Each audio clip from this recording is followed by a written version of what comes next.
In this lecture, we will continue. See, case number 2. या अगोदर आपण जे डिस्कस केलं त्याच्यामध्ये जो कंडक्टर होता तो कसा होता?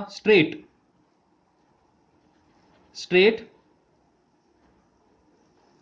कंडक्टर हॅव्हिंग लेंथ L, याच्यातून फ्लो होणारा करंट I. तर या वायरवर मॅग्नेटिक फोर्स किती एक्झर्ट होत होता हे आपण फाइंड केलं आणि तो आला Fm is equal to I L bar cross B bar. तर I म्हणजे या वायरमधून फ्लो होणारा करंट, L म्हणजे या वायरची लेंथ किंवा कंडक्टरची लेंथ, B म्हणजे इथे अवेलेबल असणारं magnetic field coming out of this plane. तर आता आपण या लेक्चरमध्ये असं कन्सिडर करणार, ही जी वायर आहे ही वायर स्ट्रेट वायर नसेल तर ती अशी असेल. ही जी वायर आहे ती वायर स्ट्रेट नसेल तर ती वायर अशी असेल. या शेपला आपण म्हणतो, तर पहा, आर्बिट्ररी सेफ वायर. केस नंबर 2. अशी वायर असेल तर या वायरवर किती फोर्स एक्झर्ट होतो, किती मॅग्नेटिक फोर्स एक्झर्ट होतो हे आपल्याला या लेक्चरमध्ये फाइंड करायचं आहे. अगदी सोपं आहे. म्हणजे ज्यांना कुणाला पाठीमागचं लेक्चर समजलं असेल, या अगोदरच्या लेक्चरमध्ये ज्यांना सर्व काही क्लिअर झालं असेल त्यांना या लेक्चरमध्ये काहीही टेन्शन घेण्याचं काम नाहीये. म्हणजे हे लेक्चर तुम्ही स्पीडमध्ये डबल स्पीडमध्ये पाहिलं तरी चालेल. तर पहा, this is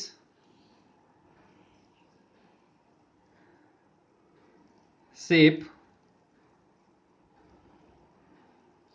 of this wire. बरोबर. या वायरमधून करंट I फ्लो होत आहे. त्यानंतर इथे असणारं magnetic field coming out, part करून ठेवा, हे कमिंग आउट ऑफ प्लेन. असं असेल तर कमिंग आउट ऑफ प्लेन आणि असं असेल तर गोईंग इनटू प्लेन. तर ही आहे वायर आर्बिट्ररी सेफ वायर. तर या वायरचा छोटासा तुकडा एवढा पोर्शन कन्सिडर करा. म्हणजेच consider a segment of infinitesimal length DL. तर याची लेंथ किती आहे? DL. या वायरची लेंथ वेगळीच असेल, समजा L असेल. तर या L चा छोटासा तुकडा, छोटासा पीस आपण कन्सिडर केला, त्याची लेंथ आहे DL, छोटासा DL.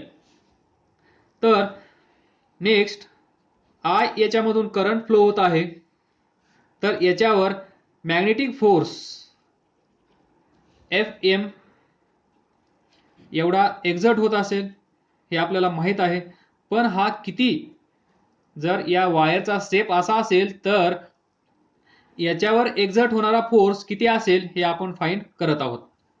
तर पहा, magnetic force due to magnetic field B bar, B B B B. तर पहा, we know that force Fm is equal to current L bar cross B bar. इथे असेल स्ट्रेट वायर आपल्याला find करायचं आहे. जर ही वायर स्ट्रेट नसेल तर मग आपण काय करू शकतो, या वायरचा छोटासा पार्ट आपण कन्सिडर केला तर या छोट्याशा पार्टवर जो फोर्स एक्झर्ट होत असेल, मॅग्नेटिक फोर्स एक्झर्ट होत असेल, त्याचं मॅग्निट्यूड किती असेल, ड्यू टू छोटासा पार्ट फोर्स असेल, छोटासा force due to dl there is df force acting on this small segment of infinitesimal length dl. तर we can write df bar m is equal to current change होणार नाही तर करंटची जागा करंटने घेतली, ब्रॅकेटची जागा ब्रॅकेटने घेतली. इथे पहा लेंथ, टोटल लेंथ आहे. इथे आपण कन्सिडर केलेली लेंथ किती आहे, dl. फक्त इथे तुम्ही dl लिहा, bar cross b bar, this is.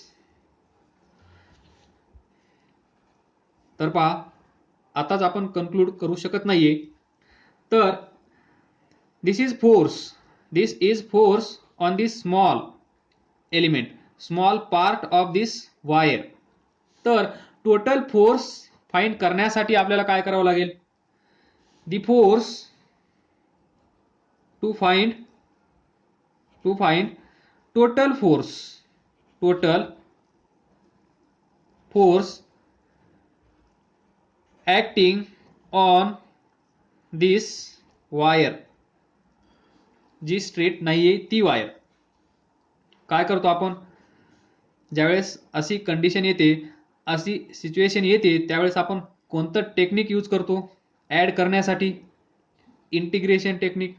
तर टेक इंटिग्रेशन बोथ साइड्स, या साईडला पण घ्या, आय करंट सेम आहे तर बाहेर येईल integration dl bar cross b बार, बरोबर. त्यानंतर हा सेम आहे, ही जी वायर आहे, या वायरमधून करंट इथे जेवढा असेल तेवढाच इथे असेल, तेवढाच इथे असेल, तेवढाच इथे असेल. त्याचप्रमाणे इथे असणार मॅग्नेटिक फील्ड, इथे असणारं मॅग्नेटिक फील्ड चेंज होईल का, चेंज होणार नाही. म्हणजे इथे असणार मॅग्नेटिक फील्ड पण सेम असेल. तर त्याला आपण असं म्हणू शकतो, इफ मॅग्नेटिक फील्ड, इफ म्हणण्याची गरज नाही, जर तरची ही गोष्ट नाहीच आहे. इथे जे असणार मॅग्नेटिक फील्ड आहे ते कसं आहे, युनिफॉर्म, कारण ते चेंज होणार नाही. तर magnetic field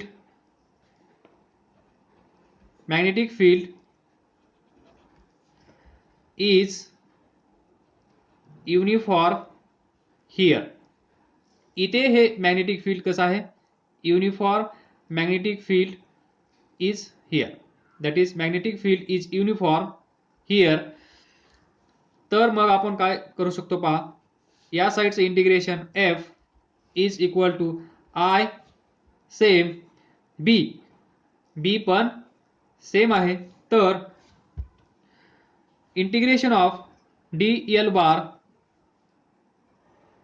cross b bar, and this is the force, this is the magnetic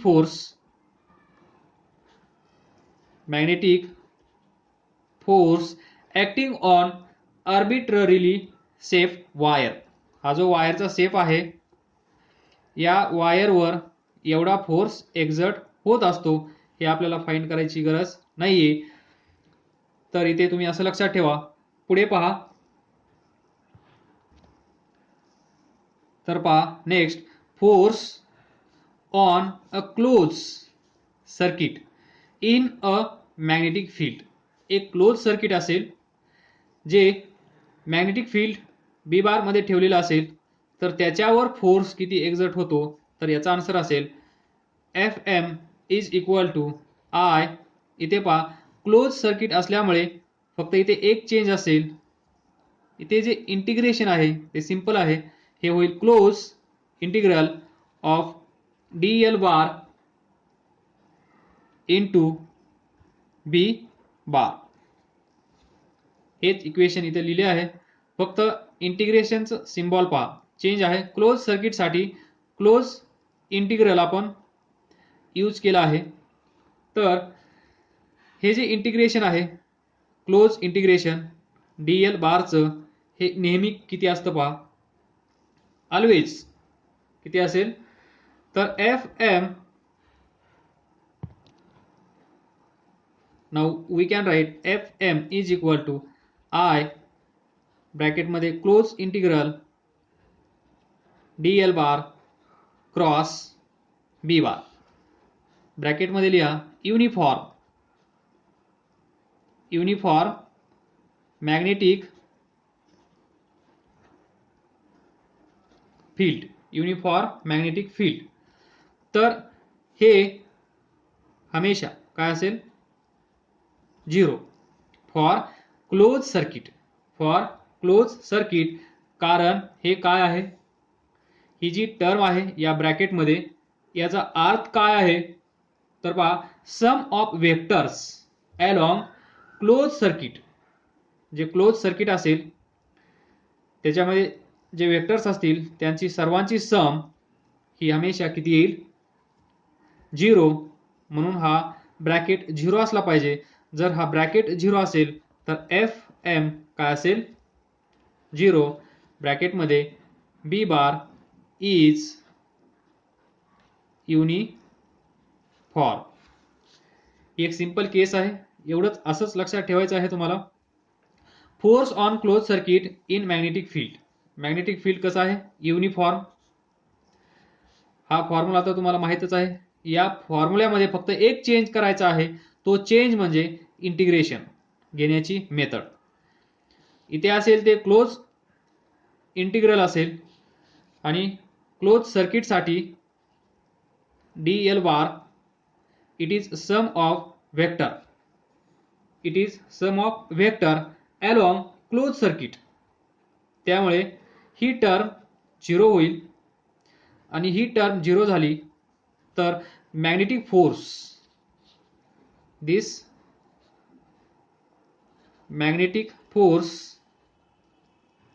किती असेल 0.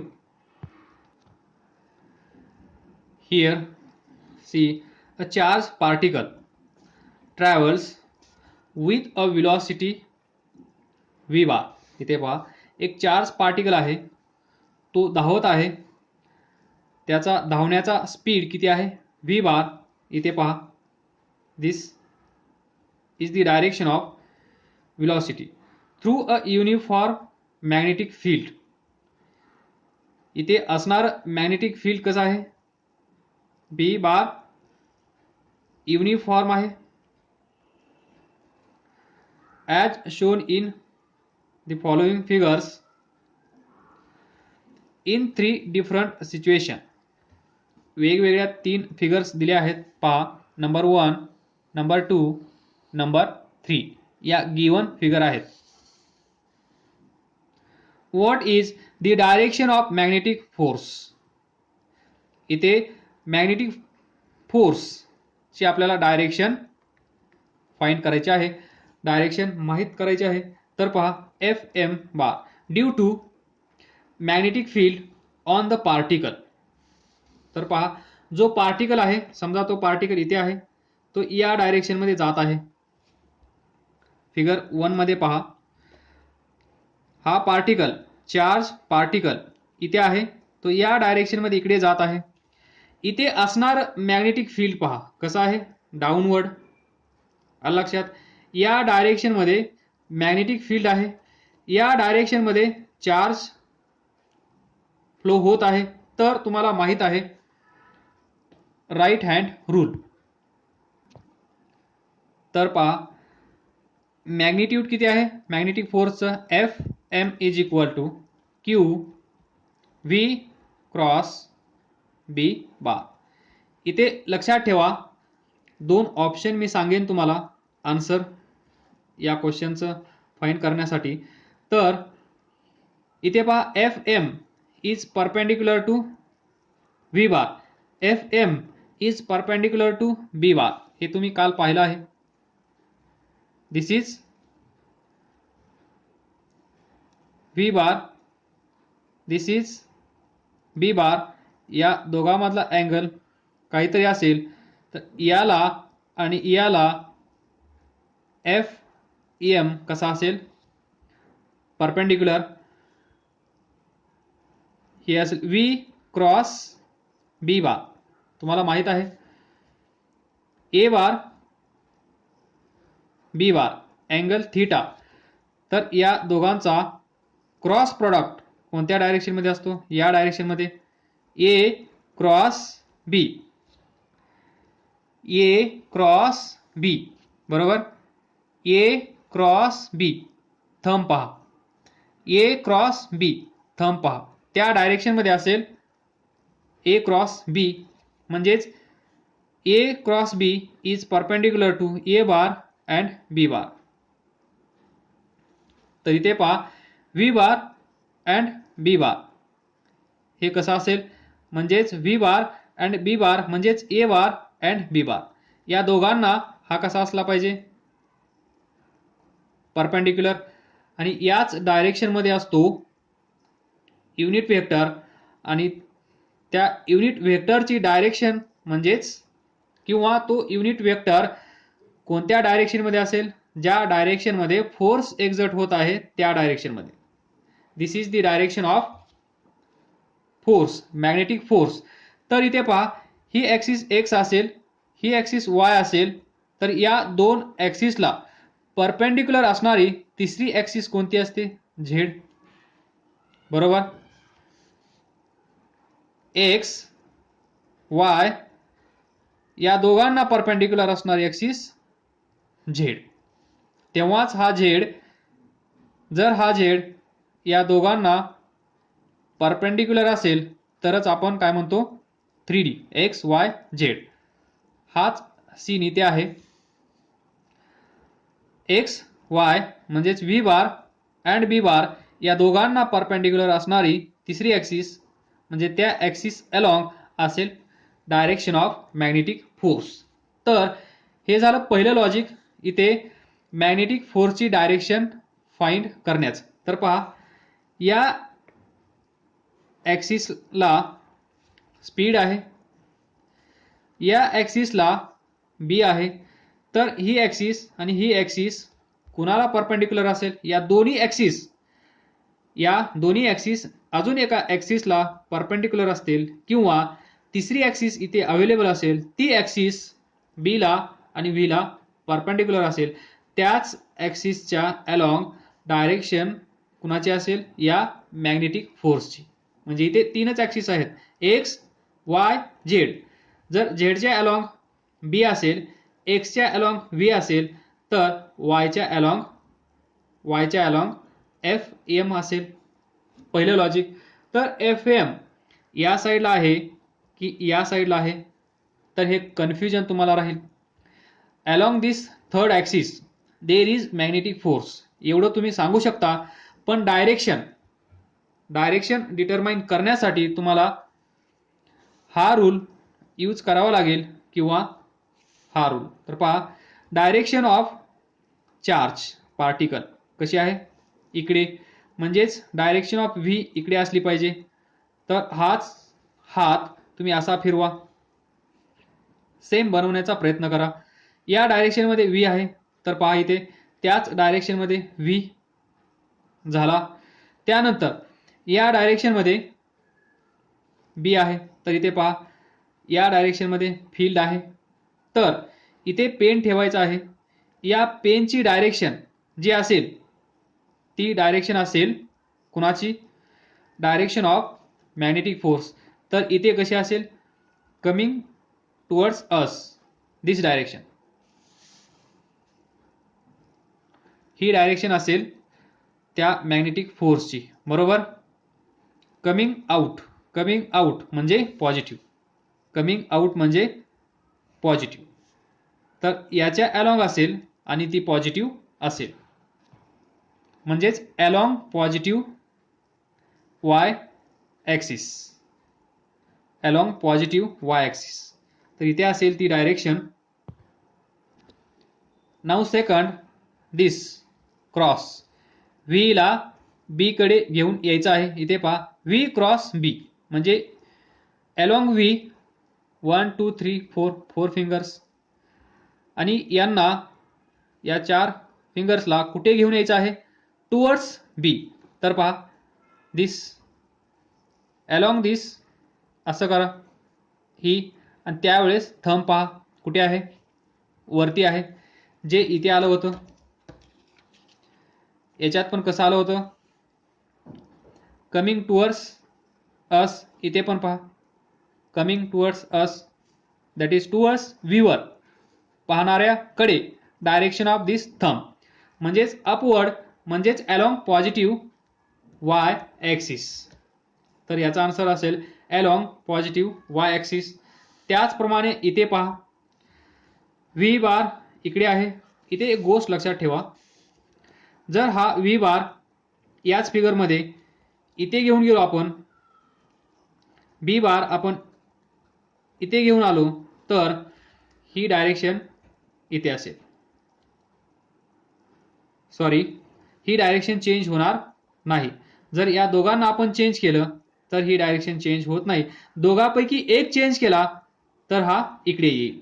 म्हणजे बी बार इकडे आहे इकडे केला असता तर एफ एम या डायरेक्शनमध्ये आला असता किंवा बी बार असाच ठेवला असता व्ही बार इकडे आपण घेऊन गेलो असतो तरी पण एफ एम या डायरेक्शनमध्ये आला असता.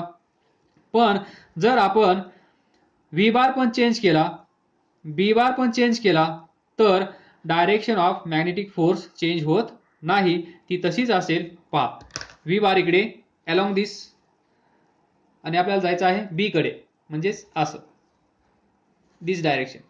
तर पहा त्यावेळेस थंब अपवर्ड आहे जो पूर्वी होता तसाच आहे त्याच्यामध्ये काहीही चेंज झाला नाही म्हणजे direction of magnetic force change होणार नाही जर आपण बी बार अँड व्ही बार या दोघांची डायरेक्शन चेंज केली तर.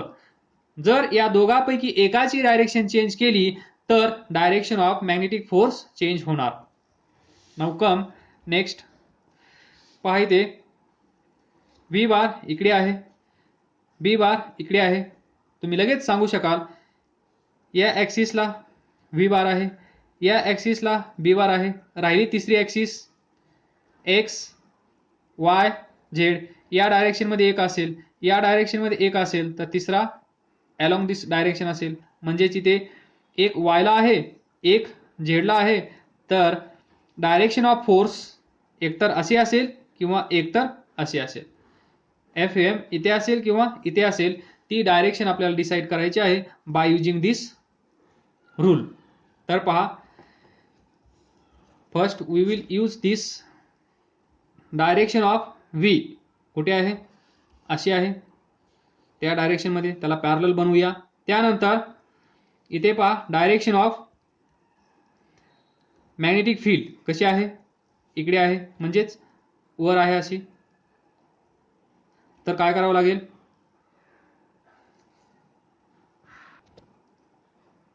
तर पहा व्ही बार अलॉंग दिस व्ही बार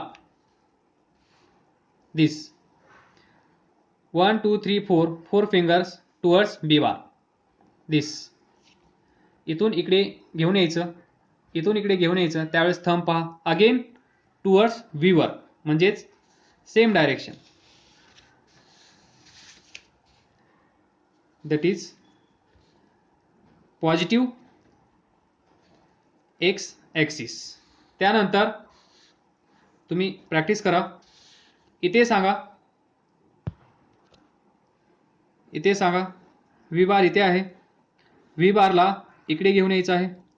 तर इथे हा रूल यूज करू नका कारण F is equal to Q V cross B bar q v b sine theta. Theta is angle between v bar and B bar. तर इथे पहा V bar and B bar यांच्यामध्ये अँगल किती आहे 180. तर इथे q v b sine 180 sine 180 काय असतो 0. So q v b into 0 so F M is equal to 0. तर इथे रूल अप्लाय करत बसलात तर कोणती ना कोणती डायरेक्शन येईल. इथे फोर्सच अवेलेबल नाहीये. जर फोर्सच नसेल तर डायरेक्शन तुम्ही कोणाची फाइंड करणार? बरोबर. केस लक्षात ठेवा. 0 पॅरलल असल्यानंतर व्ही बार बी बार हे दोन एकमेकांना पॅरलल असतील त्यावेळेस दोघांमध्ये अँगल 0, तर फोर्स पण 0. व्ही बार हा बी बार हे दोन पण पॅरलल आहेत. कसे आहेत? Anti parallel. Angle 180, sine 180, sine 180 0. So इथे फोर्स नसेल. Fm is equal to 0. इथे राईट हँड रूल यूज करा. इथे राईट हँड रूल यूज करा आणि हे लॉजिक यूज करा.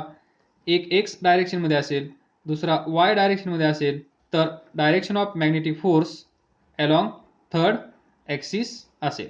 मग ती पॉझिटिव्ह आहे की निगेटिव्ह आहे हे बाय युजिंग दिस रूल तुम्ही डिटरमाइन करू शकता. Next question. Proton is projected with speed of,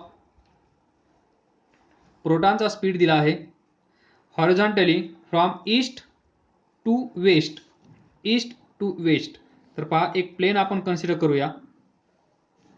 इथे असेल ईस्ट, इथे असेल वेस्ट, इथे असेल नॉर्थ, इथे असेल साऊथ.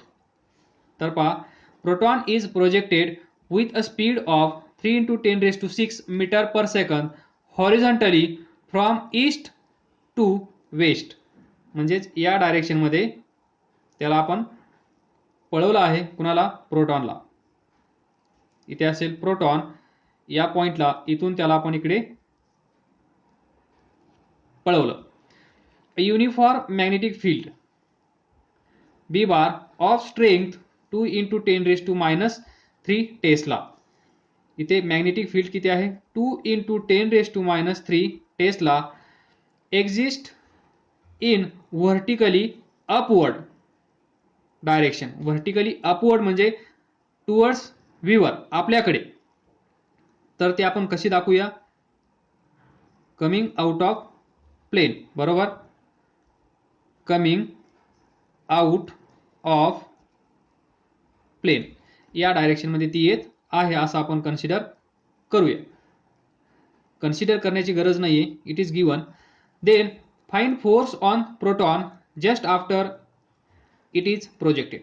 ज्यावेळेस याला आपण इथून सोडलं त्यावेळेस याच्यावर force, that is magnetic force किती एक्झर्ट होत आहे. त्यानंतर व्हॉट इज ॲक्सलरेशन प्रोड्यूस, तिथे ॲक्सलरेशन किती आहे. सिंपल आहे. तर पहा this is direction of charge particle. हा चार्ज पार्टिकल प्रोटॉन असल्यामुळे पॉझिटिव्ह चार्ज असेल, तर आपल्याला राईट हँड रूल यूज करत असताना टेन्शन येणार नाही.